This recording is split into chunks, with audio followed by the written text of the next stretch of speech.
क्या हुआ?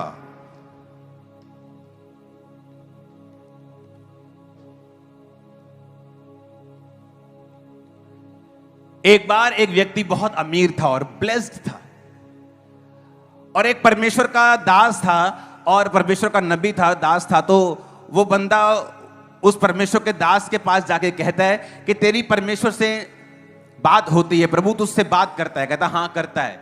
कहता है प्रभु तुझसे बात करता है तो परमेश्वर से कहना कि मुझे जितना दे दिया है ना बस कर, अब तू, मैं और नहीं लेना चाहता, मेरे पास बहुत कुछ हो चुका है, इनफ, इतना ज्यादा है कि मैं संभाल नहीं सकता हूं। उसने कहा ठीक है, मैं प्रभु से जब मिलूंगा, प्रभु से जब बात करूंगा तो प्रभु से कहूंगा कि तुमने ये कहा है कि अब मुझे और नहीं चाहिए। आगे चल के उसे एक भिखारी मिलता है, एक गरीब इंसान मिलता है जिसके तन पर कपड़े नहीं है, खाने के लिए कुछ है नहीं, घर नहीं है, और वो उससे कहता है कि मैंने सुना है ना प्रभु तुझसे बात करता है। कहता हाँ प्रभु मुझसे बात करता है। उसने कहा जब प्रभु तुझसे बात करे तो मेरे लिए परमेश्वर से बात करना कि मेरे को परमेश्वर ने कुछ नहीं दिया है, मैं बिल्कुल भूखा नंगा हूं, कुछ नहीं है मेरे पास, तो प्रभु से कहना मुझे कुछ दे दे। उसने कहा ठीक है, जब मैं प्रभु के पास जाऊंगा, प्रभु के साथ बात करूंगा तो मैं तेरी बात भी करूंगा। जब वो प्रार्थना में जाता है तो वो परमेश्वर उससे बातें करना शुरू करता है और वो प्रभु से बात करना शुरू करते हैं। और जब वो प्रभु से बात करना शुरू करता है, प्रभु को कहता है परमेश्वर ये जो बड़ा अमीर आदमी है ना, ये फलाना फलाना नाम का। परमेश्वर कहा हाँ। कहता परमेश्वर वो उसने मुझसे एक मैसेज भेजा है तेरे लिए कि वो कह रहा है कि तू उसको ब्लेस करना अब बंद कर दे, किसी और को दे दे, उसके पास बहुत ज्यादा हो गया है, वो बहुत ज्यादा ब्लेस है। वो कह रहा है प्रभु अब बस कर, मुझे इतनी ब्लेसिंग की जरूरत नहीं, मेरे पास रखने की जगह नहीं, मैं ओवर ब्लेस हो गया हूं। प्रभु ने ठीक है, तो उससे ये जाके कहे कि अगर तू चाहता है कि मैं तुझे ब्लेस करना बंद कर दूं तो तू मेरा थैंक्स करना बंद कर दे। तू आज के बाद मेरा थैंक्स मत करना, मैं तुझे ब्लेस करना बंद कर दूंगा। तू शुक्र करना बंद कर देना, मैं तुझे ब्लेस करना बंद कर दूंगा। फिर उसने कहा परमेश्वर, वो बंदा एक गरीब भी मुझे मिला था, वो कह रहा था कि परमेश्वर तूने उसे नथिंग, कुछ दिया ही नहीं है, उसके तन पे एक ही कपड़ा है, वो कुछ भूखा नंगा है बिल्कुल। परमेश्वर ने कहा उसको ये कहना कि आज से मेरा शुक्र करना शुरू कर दे, मेरा थैंक्स करना शुरू कर दे। वो आया, अमीर कहता हाँ बात हुई, प्रभु से बात हुई तेरी? कहता हाँ प्रभु से बात हुई। तो कहता क्या कहा प्रभु ने? कहता प्रभु ने ये कहा है कि अगर तुझे आशीष नहीं चाहिए अपनी लाइफ में तो आज से मेरा थैंक्स करना बंद कर दे। कहता नहीं नहीं, ये तो नहीं हो सकता। कहता अगर थैंक्स करना तू बंद नहीं करेगा, वो तुझे ब्लेस करना बंद कभी नहीं करेगा। तो वो भूखे नंगे के पास गया, उसने कहा हाँ भाई तेरी बात हुई प्रभु से, प्रभु ने मेरे लिए क्या कहा है? वो कहता प्रभु ने तेरे लिए कहा कि तू उसका शुक्र किया कर। कहता शुक्र किया कर, थैंक्स किया कर, किस चीज के लिए? मेरे पास तो कपड़े नहीं है, खाना नहीं है, घर नहीं है, मैं शुक्र नहीं कर सकता हूं। कितनों को मेरी बात समझ आई? डैनियल भी ऐसा ही था। वचन कहता है कि डैनियल जब बड़ा हो गया तो डैनियल के साथी जो थे, जो दूसरे जो अन्य जातियों में से, वो उससे जेलसी करते थे। उसने पता क्या कहा? उसने राजा को जाके बोला राजा हम ना तेरे बड़े, जैसे जैसे जैसे जैसे चापलूस लोग करते ही हैं, जब वो मुखिया के पास जाते हैं ना, चापलूसी बहुत करते हैं लोग, चीफ मिनिस्टर की, प्राइम मिनिस्टर की। हां, तो कहता अधिपति, न्यायी और गवर्नर ने आपस में सलाह की कि राजा ऐसी आज्ञा दे। डैनियल 6 उसकी 7 आयत में लिखा है कि 30 दिन तक कितने दिन लिखा है? 30 दिन तक। मेरे पास भी 30 है। 30 दिन तक। कितने दिन बोलो अपने पड़ोसी को?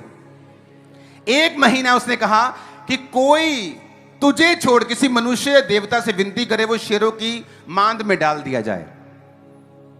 और कहता कि हस्ताक्षर कर दे, अपनी अंगूठी की मोहर लगा दे कि बाद में फिर ये आज्ञा बदली नहीं जा सकती। राजा मान गया, राजा को फूकी चढ़ा दी, चने के झाड़ पे चढ़ा दिया। राजा के मन में बिल्कुल भी ये शंका नहीं थी कि ये तो डैनियल के प्रति एक षड्यंत्र रच के आ रहे हैं, डैनियल को मरवाने की साजिश है।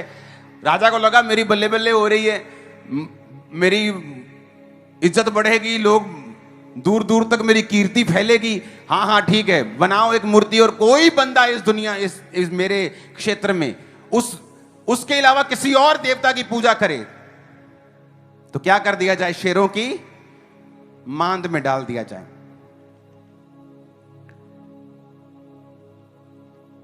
तो उसे चने के झाड़ पे जब चढ़ा दिया, और 9 आयत में लिखा राजा ने हस्ताक्षर कर दिए। 10 आयत में लिखा दानियेल को मालूम हुआ कि उस पत्र पर साइन किए गए हैं। कहता वो अपने घर में गया और जिसकी उपरोठी यानी ऊपर वाली कोठड़ी की खिड़कियां यरूशलेम की ओर खुली रहती थी, और अपनी रीति के अनुसार जैसा वो दिन में 3 बार अपने परमेश्वर के सामने घुटने टेक कर प्रार्थना और धन्यवाद करता था, वैसा ही तब भी करता रहा।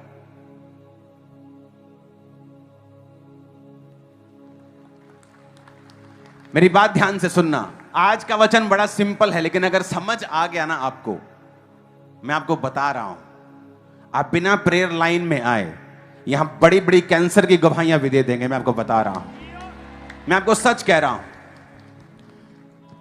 लिखा दानियेल को मालूम हो गया कि ऐसे पत्र पे साइन किए गए। दानियेल को मालूम था, साइन मतलब राजा का साइन मतलब इट्स डन।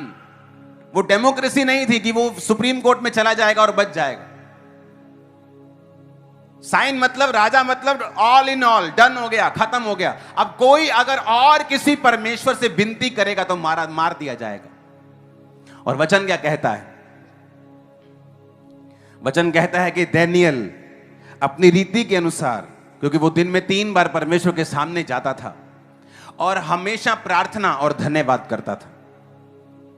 आज धन्यवाद करने की कोई चीज उसकी लाइफ में नहीं थी। आज तो रोने पीटने का दिन था कि वो प्रभु के सामने जाता और कोठड़ी भी ना खोलता कि कोई देख ना ले कि परमेश्वर गुप्त रूप में आज मेरी प्रार्थना को सुने। लेकिन वचन कहता है कि वो डरा नहीं और उसने परमेश्वर से जिस रीति से पहले वो प्रार्थना करता था और धन्यवाद करता था। किस चीज का धन्यवाद? कि आज उसे मौत मिलने वाली है, इस चीज का धन्यवाद? कि उसको मालूम था कि वो खिड़की पे बैठा है और दूर जो उसके विरोधी हैं उसे देख रहे हैं कि आज दानियेल आता है कि नहीं आता, अगर आता है तो मारा जाएगा। किस चीज का धन्यवाद वो करने के लिए प्रभु के पास जाए? क्या परमेश्वर ने उसे जो मौत का फरमान दिया है, क्या उस चीज का धन्यवाद करने के लिए जाए? आज विश्वासियों की प्रॉब्लम क्या है कि जो कुछ परमेश्वर उनको देता है उसका वो थैंक्स नहीं कर पाते। आज गाजा में चले जाओ, मैंने एक वीडियो देखी जहां पर ऊपर से आटा गिरा, जब प्लेन ने आटा गिराया, आटे की बोरी, एक जवान बंदा जीसस के जैसे लगता था, इतना जवान पूरा, और आटे की बोरी को उठा रहा है और उसे चूम रहा है और खुश हो रहा है। ऐसे खुश हो रहा है जैसे उसकी करोड़ों रुपए की लॉटरी लग गई हो, क्योंकि वहां खाने के लिए आटा तक नहीं है। और हम लोग कई बार फुल टेबल होते हुए भी उसका थैंक्स नहीं कर पाते। आपकी एक किडनी लाखों रुपए की है, कभी थैंक्स किया है? आपका लीवर कितने का है मालूम है? आपका हार्ट कितने का है? आपका लीवर कितने का है? आपकी हड्डियां देखो, जिनके ब्लड नहीं बना सकती बॉडी, उनको पूछो ब्लड की कीमत क्या है। तुम्हारी बॉडी में पूरा ब्लड है, कभी थैंक्स किया है? नहीं, कभी नहीं किया। आप खा रहे हो, कभी थैंक्स नहीं किया। आपके पास रहने के लिए छत है, कभी थैंक्स। लेकिन हम दूसरों को देख रहे हैं जिनके पास हमारे से ज्यादा है, और फिर परमेश्वर से क्वेश्चन कर रहे हैं। इसलिए परमेश्वर ने कहा कि जब तू उस बंदे के पास जाना तो कहना मेरा शुक्र करना बंद कर दे, मैं देना बंद कर दूंगा। वचन कहता है कि जो परमेश्वर को धन्यवाद करेगा ना, परमेश्वर उसे अपना चरित्र दिखाएंगे, उसे अपना आप दिखाएंगे। और दानियेल को यह बात मालूम थी, और वचन क्या कहता है? दानियेल तब भी वैसा ही करता रहा। तब उन पुरुषों ने उतावली से आकर दानियेल को अपने परमेश्वर के सामने विनती करते और गिड़गिड़ाते पाया, और राजा के पास जाकर वो चुगली करने लगे।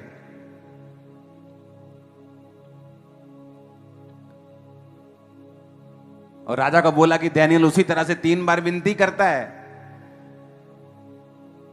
तो राजा उदास हो गया। राजा को मालूम नहीं था कि ये सारा षड्यंत्र दानियेल के लिए रचाया गया था। ये मेरी प्रशंसा नहीं कर रहे थे, ये डैनियल को मारना चाहते थे। और बाइबल कहती डैनियल को बचाने के लिए राजा सारी रात सोया नहीं कि मैं कैसे बचाऊं, क्योंकि वो अपनी जुबान से बंधा हुआ था। अगर वो जुबान से मुकरता तो राजा की बड़ी बेइज्जती होती, और राजा ये नहीं चाहता था।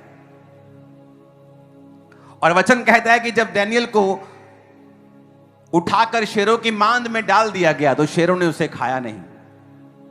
राजा को नींद नहीं आई, सारी रात वो सोया नहीं। सुबह उठ के फटाफट जाके आता है और बोलता है डैनियल।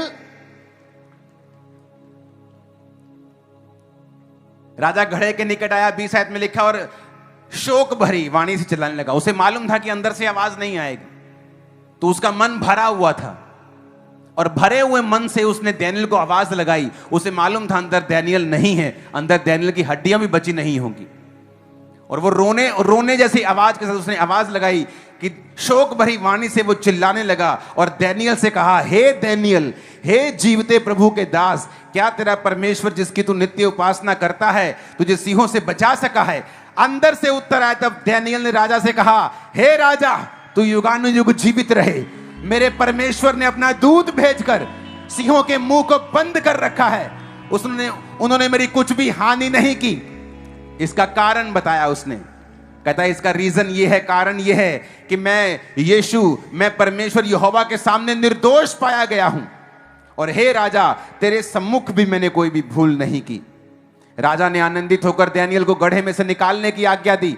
डैनियल गड्ढे में से निकाला गया और उस पर हानि का कोई भी चिन्ह नहीं पाया गया, क्योंकि वह अपने परमेश्वर पर विश्वास रखता था। तब राजा ने आज्ञा दी, जिन पुरुषों ने डैनियल की चुगली खाई थी वे अपने बाल बच्चों स्त्रियों समेत सिंहों के गड्ढों में डाल दिए जाएं। और बाइबल कहती है जब वो गड्ढे की शुरुआत तक भी नहीं पहुंचे थे, सिंहों ने उन पर झपट्टा मारा और हड्डियों समेत वो सारे परिवारों को निगल गए। आपका एनिमी बड़ी हार देखने वाला है। आपका दुश्मन शर्मिंदगी को देखेगा। इसी साल आप देखेंगे यीशु के नाम। इतना ऊंचा आमीन बोल देना कि टेंट के बाहर चला जाए। आमीन।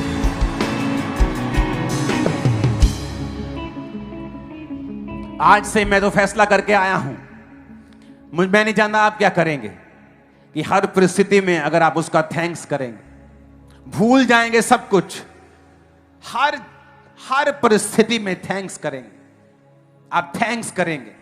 नए नियम में एक बात लिखी है, उसने कहा अपनी सारी प्रार्थनाएं, अपनी सारी विनतियां धन्यवाद सहित परमेश्वर के सामने लेके जाना। तो परमेश्वर का जो शांति है तुम्हारे हृदयों में उतरेगी और तुम्हें सुरक्षित रखेगी। उसने ये नहीं कहा कुड़कुड़ाहट के साथ कि ले प्रभु तू चांदा देता हो नहीं सकता, ले प्रभु जे तू ये चांदा ते हो नहीं सकता, तू की नहीं कर सकता। अगर तू ये चाहता तो हो नहीं सकता था।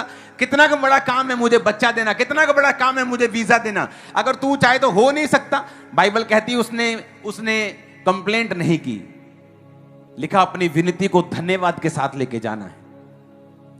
वो तुम्हारा कर्जदार नहीं है, तुम्हें हर आशीष देगा।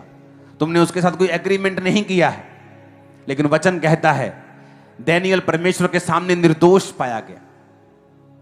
अगर आप पापों से बाहर आ चुके हैं, अपने शरीर पर कब्जा कर लिया जिस तरह डैनियल ने किया था, अपने स्वाद पर, अपने जीवन पर, अपने शरीर पर, आंखों के ऊपर, तो वचन क्या कहता है?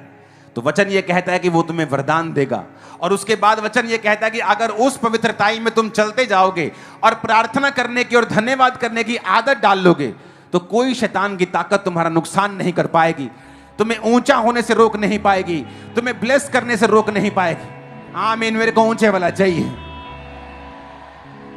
आप मेरी बात समझ रहे कि नहीं? हां, हम थैंक्स करना भूल जाते हैं। जो कुछ हमारे पास है उसका थैंक्स नहीं करते। और बाइबल कहती है जब हम थैंक्स करना शुरू करते हैं, मैं ये चाहता हूं आप अपने घरों में, जहां आप सोते हैं, बेडरूम में, आप धन्यवाद की वर्स एक जरूर लगाएं और हमेशा उसे अपनी आंखों के सामने रखें।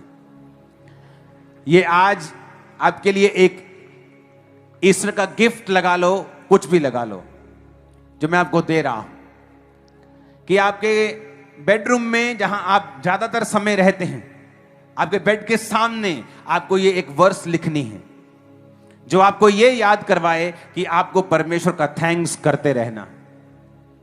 और अब मैं आपको सीरियसली ये बात कह रहा हूं, डैनियल ने तब थैंक्स नहीं किया जब सब कुछ सही था।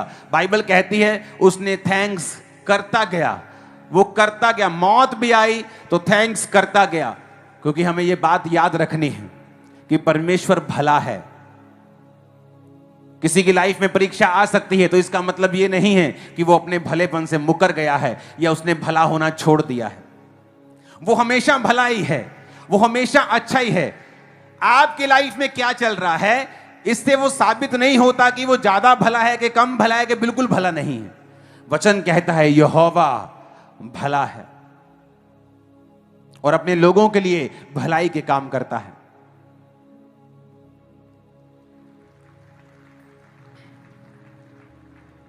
आप मेरी बात समझे कि नहीं? शैतान को आज से किसी चीज का फायदा मत उठाने देना। अपनी लाइफ में रोज थैंक्स करना, लिखकर थैंक्स करना, अपनी आशीषों को लिखो। मैंने अपनी बाइबल के पीछे अपनी सारी प्रेयर रिक्वेस्ट को लिखा है, ब्लेसिंग्स को लिखा है। आप अगर लिखेंगे, लिखकर थैंक्स करेंगे, प्रभु तूने मुझे ये दिया है, परिवार दिया है, ये दिया है, ये दिया है, आप उसकी लिस्ट बनाकर थैंक्स करेंगे, आपको मालूम होगा परमेश्वर ने आपके लिए कितना कुछ किया हुआ है। जो नहीं किया फिर वो भी वो कर देगा, उसके पास किसी चीज की कमी नहीं है। आपको लगता है कि वो कोई चीज आपके लिए रख लेगा कि मैंने इसको नहीं देनी, मैंने दूसरे को देनी, मेरे पास लिमिटेड है, उसके पास अनलिमिटेड ब्लेसिंग्स हैं। लेने का तरीका हमें आना चाहिए। आमीन। कितनी शानदार बात लिखी है कि वो तब भी प्रार्थना और धन्यवाद करता रहा जैसे वो पहले प्रार्थना और धन्यवाद